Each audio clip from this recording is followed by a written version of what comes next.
Hello friends. आज का हमारा टॉपिक है पाषाण युग यानी स्टोन एज। तो चलिए स्टार्ट करते हैं।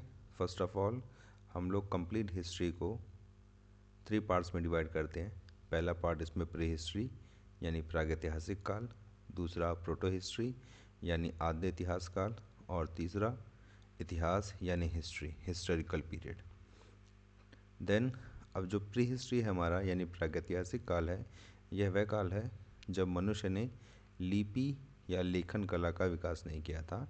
इसका मतलब है कि जब ह्यूमंस लिखना नहीं जानते थे, पढ़ना नहीं जानते थे, तो उस काल को हम लोग प्रागैतिहासिक काल कहते हैं। अब इस प्रागैतिहासिक कालीन पीरियड का जो परिधि है या जो उसका परिधि है, उसके अंदर सभी पाषाणकालीन सभ्यताएं आ जाती हैं। मतलब जो भी सिविलाइजेशन स्टोन एज से रिलेटेड थी, वो सारी की सारी सिविलाइजेशन प्री हिस्ट्री में आती है। यानी जिन्होंने सिर्फ स्टोन का यूज़ जानते थे, मेटल का यूज़ नहीं जानते थे। देन अब एक क्वेश्चन ये आता है कि सर लिपि यानी स्क्रिप्ट के एविडेंसेस तो हमें इंडस वैली सिविलाइजेशन या हड़प्पा सिविलाइजेशन में मिल जाते हैं, तो फिर क्या उसको भी हम लोग प्री हिस्ट्री में रखेंगे? तो इसका जवाब नहीं है। सिंधु सभ्यता यानी इंडस वैली सिविलाइजेशन को हम लोग प्रोटो हिस्ट्री में रखेंगे, क्योंकि इसकी स्क्रिप्ट तो हमें पता है, बट उसमें क्या लिखा है उसका हम लोग अभी तक पता नहीं लगा पाए हैं। इसी तरीके से जो वैदिक कल्चर है, उसकी जो एजुकेशन सिस्टम था वो भी ओरल था, मौखिक था। मतलब वो ओरली ट्रांसफ़र था। यानी जबकि रचना है वो उस टाइम पे नहीं लिखी गई है, उसके बहुत समय बाद लिखी गई है। इसीलिए हम लोग सिंधु सभ्यता यानी हड़प्पन सिविलाइजेशन और वैदिक संस्कृति यानी वैदिक कल्चर को हम लोग प्रागैतिहासिक काल के स्थान पर आद्य इतिहास यानी प्रोटो हिस्ट्री में रखते हैं। अब कहानी यहीं ख़त्म नहीं होती है। प्रोटो हिस्ट्री के अंदर हम लोग जितनी भी मेटल से रिलेटेड सिविलाइजेशन है, मेटल से रिलेटेड सिविलाइजेशन का मतलब है कि सारी सिविलाइजेशंस जो मेटल का यूज़ जानती थी, उनको भी हम लोग प्रोटो हिस्ट्री में रखते हैं।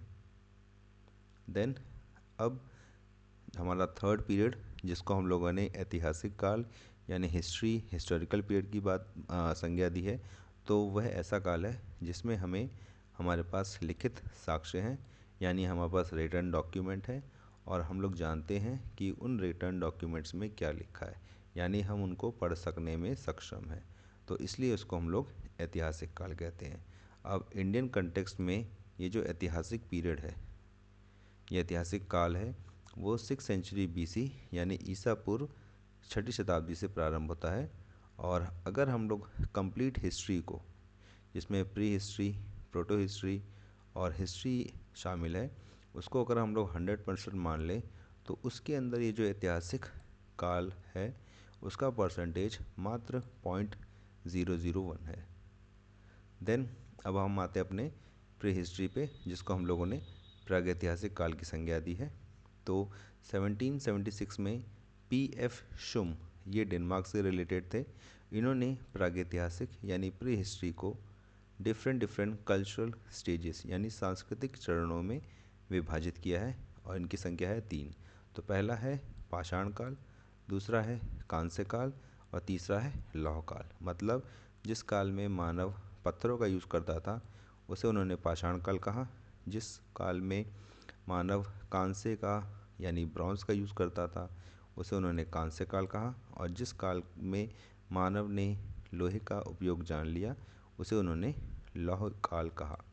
अब इसी श्रृंखला में सीरीज़ में एक फ्रांसीसी विद्वान है जॉन लुबक।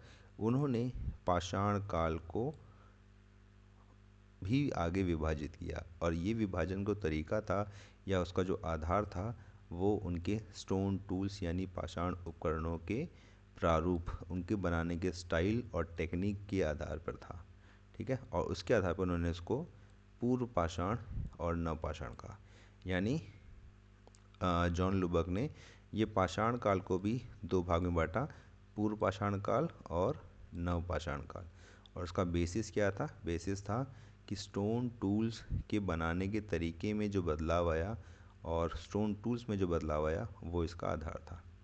देन 1870 के दशक में लार्तेत नाम का एक विद्वान और है जिसने पूर्व पाषाण काल को भी अगेन 3 पार्ट्स में डिवाइड किया, और वो थे पूर्व पुरापाषाण काल, मध्य पूर्व पुरापाषाण काल और उच्च पूर्व पाषाण काल।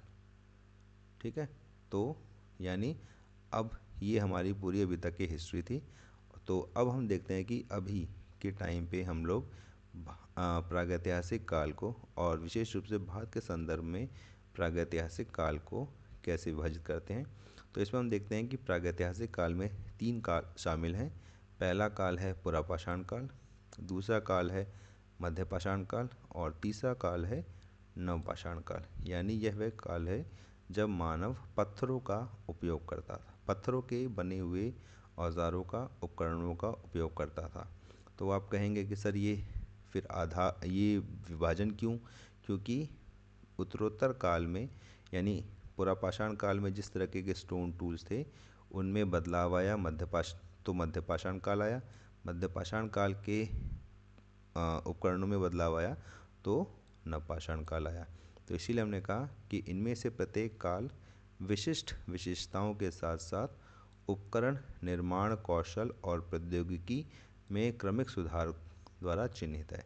मतलब हर काल के स्टोन टूल्स अलग अलग हैं, और जैसे जैसे हम लोग अगले काल में जाते हैं तो स्टोन टूल्स की जो डेवलपमेंट है वो और अच्छी होती जाती है।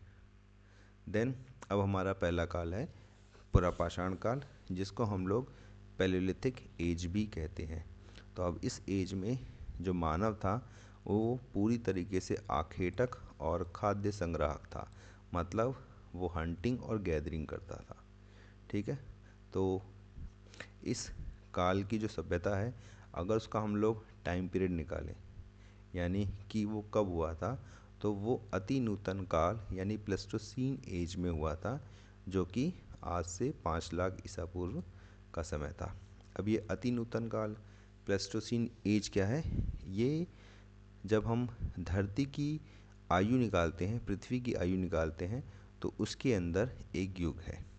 अब मानव जो है वो धरती पर प्लेस्टोसीन के आरंभ में पैदा हुआ, मतलब अस्तित्व में आया।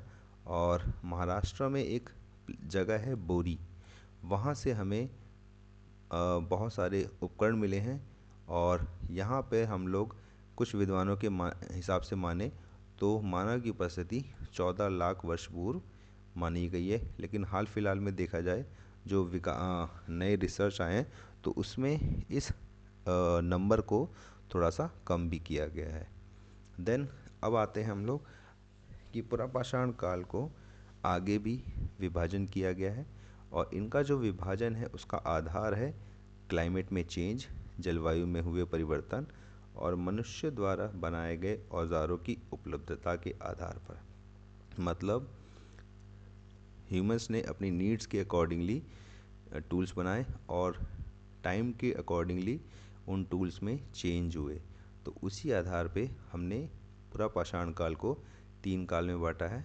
तो पहला काल है निम्न पुरापाषाण काल, दूसरा मध्य पुरापाषाण काल और तीसरा उच्च पुरापाषाण काल। ठीक है, अब हम लोग जब देखते हैं पुरापाषाण काल से संबंधित उपकरण, तो ये हमें कंप्लीट इंडियन सब कॉन्टिनेंट, जब हम लोग बात इंडियन सब कॉन्टिनेंट की कहते हैं तो इसमें पाकिस्तान भी शामिल है और बांग्लादेश भी शामिल है, में हमें मिले हैं। और अगर हम लोग जोग्राफिकली देखें तो उत्तर में हिमालय की तलहटी से लेकर दक्षिण में तमिलनाडु और पश्चिम में पेशावर से लेकर सिंध तक और पूर्व में मेघालय से लेकर बंगाल तक हमें ये सब मिले हैं। मतलब जो स्टोन टूल्स हैं पैलियोलिथिक एज से रिलेटेड, पुरापाषाण काल से ये संबंधित, वो हमें मिले हैं। पर अगर अपवाद की बात की जाए तो गंगा और सिंधु के जो एलुवियल सॉइल के जो प्लेन है, जलोढ़ मैदान है और पश्चिमी घाट हैं, वहाँ पर हमें इन उपकरणों की अनुपस्थिति मिलती है। तो यहाँ पे हमारा फर्स्ट वीडियो ख़त्म होता है। नेक्स्ट वीडियो में हम लोग निम्न पुरापाषाण काल, मध्य पुरापाषाण काल, उच्च पुरापाषाण काल का स्टडी करेंगे। तो अगर आपको हमारा वीडियो अच्छा लग रहा है तो हमारे चैनल को सब्सक्राइब कर दिए और वीडियो को लाइक करें और शेयर करें। और अगर आपको कुछ इम्प्रूवमेंट चाहिए तो आप कमेंट भी कर सकते हैं। Thank you.